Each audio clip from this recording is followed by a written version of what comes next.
Hello again on this beautiful afternoon by the Pacific in Los Angeles.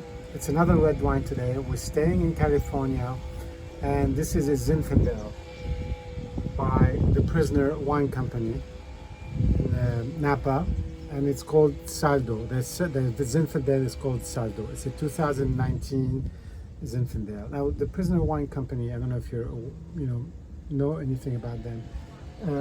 It's a company. The interesting story because it's Orange Swift and which is a well-known label, and the Prisoner Wine Company. Now, the winemaker at Orange Swift, who started Orange Swift in the mid-90s, started making a Prisoner wine in the early 2000s, and then he sold the Prisoner label, spun it off in a separate company called the Prisoner Wine Company, and that company sold to Constellation. And so now, under the Prisoner Wine Company, you have just a big amount of production. They make a Cabernet, a Pinot, they make this Zinfandel, and many others. They have very distinctive labels.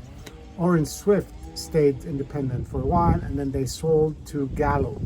And so now they're a subsidiary of Gallo, but Orange Swift makes their own also very interesting wines like Machete and 8 Years in the Desert. And again, another focus on interesting names and very interesting label design and bottle designs as well.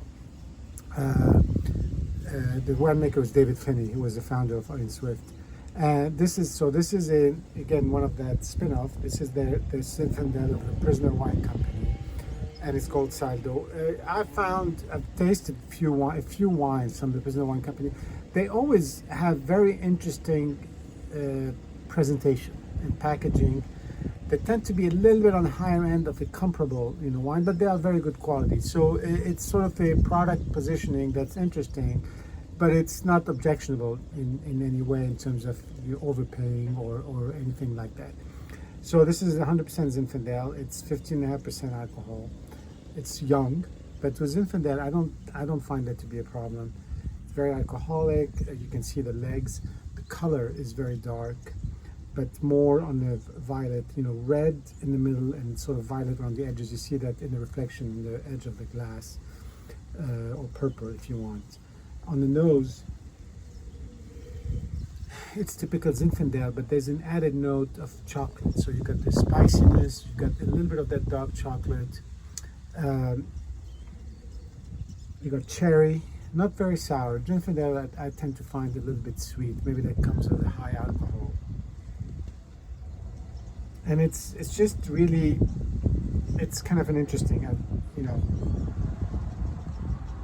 you got, again, cherry, chocolate, spice, very red wine,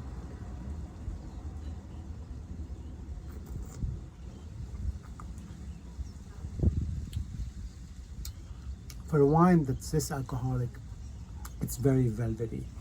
You don't really feel the tannins. You tend to actually drink more of it.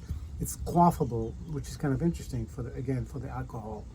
And to me, I love Zinfandel in the summer. I know it's crazy because it's very high alcohol. It just beats you down with the sun and everything. But I kind of like it. I wouldn't mind, refrigerating it and drinking it, outside by the beach. Even if you need like a heck of a nap afterwards, which is fine too. But in the mouth, again, it's very smooth. Sort of not a huge sort of impact in any way. Let me just try again.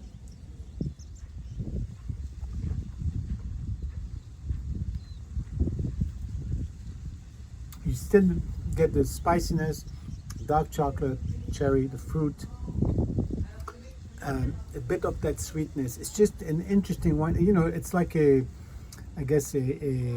Valpolicella or something like that. It's got that intensity, almost a little bit syrupy, without going too far, because I know that could be a turnoff. But it's there. It's not trying to hide anything. It's big. It's a little bit of sweet. It's alcoholic. It's strong. It's just like a big mouthful. And these wines, I think for the money, they're very enjoyable, and I'm sure they have a shelf life that could be quite long. Again, because of the way they just because of the way Zinfandel is and how how much alcohol it has. Anyway, very enjoyable for me in the summer. Another California wine. Cheers, and we'll see you soon.